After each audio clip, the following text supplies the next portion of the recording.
अयोध्या का राजा दशरथ शादी होने के कई साल बाद भी बच्चों का ना होना देख बहुत दुखी होते थे। उनको उत्तराधिकारी ना होने की चिंता बहुत थी। वशिष्ठ महामुनि दशरथ राजा को ऐसे देख उनकी चिंता के कारण जानते हैं। राजा, महायज्ञ का आयोजन कीजिए, अब वो भगवान ही आपकी चिंता दूर कर देंगे। ये कहकर अगले ही दिन दशरथ राजा और वशिष्ठ मुनि मिलकर महायज्ञ का शुरुआत करते हैं।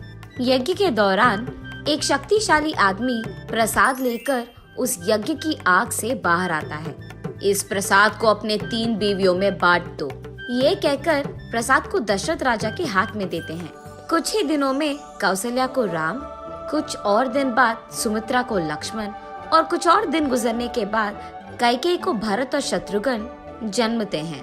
कुछ ही सालों में विद्याभ्यास करने के लिए दशरथ राजा उनके बच्चों को वशिष्ठ मुनि के आश्रम भेजते हैं। उनकी पढ़ाई के दौरान एक हादसा ऐसे हुआ था कि एक महायज्ञ को एक राक्षस रोकने की बहुत कोशिश कर रहा था।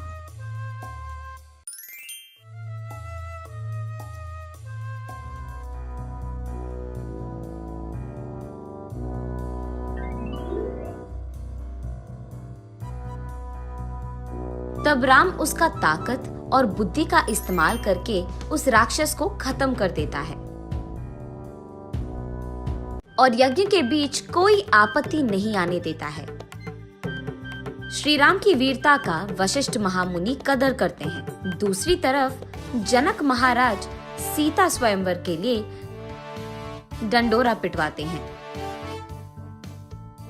ये जानकर राम के जन्मदिन के शुभ संदर्भ पे राम लक्ष्मण दोनों को सीता स्वयंवर ले जाते हैं। अत्यंत सुंदर सीता के लिए दूर दूर से राजाएं हाजिर होते हैं।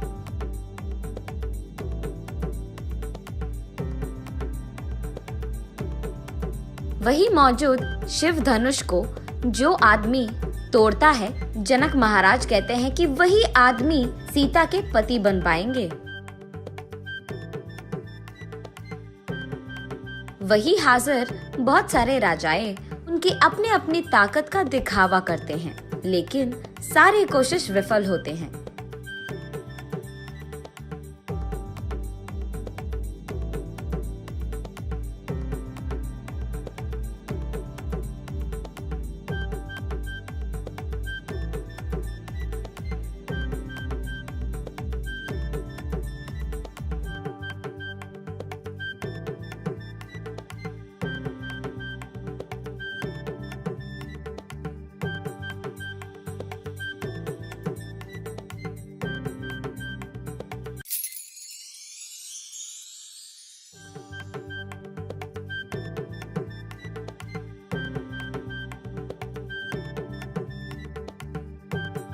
तब वशिष्ठ महामुनि के आदेश के अनुसार राम उस शिव धनुष को एक बड़ी ध्वनि से तोड़ देते हैं।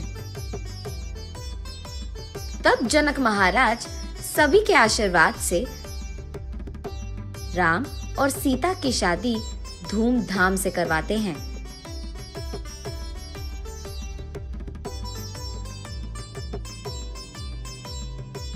उसके बाद वो दोनों उनके घर अयोध्या पहुंचते हैं।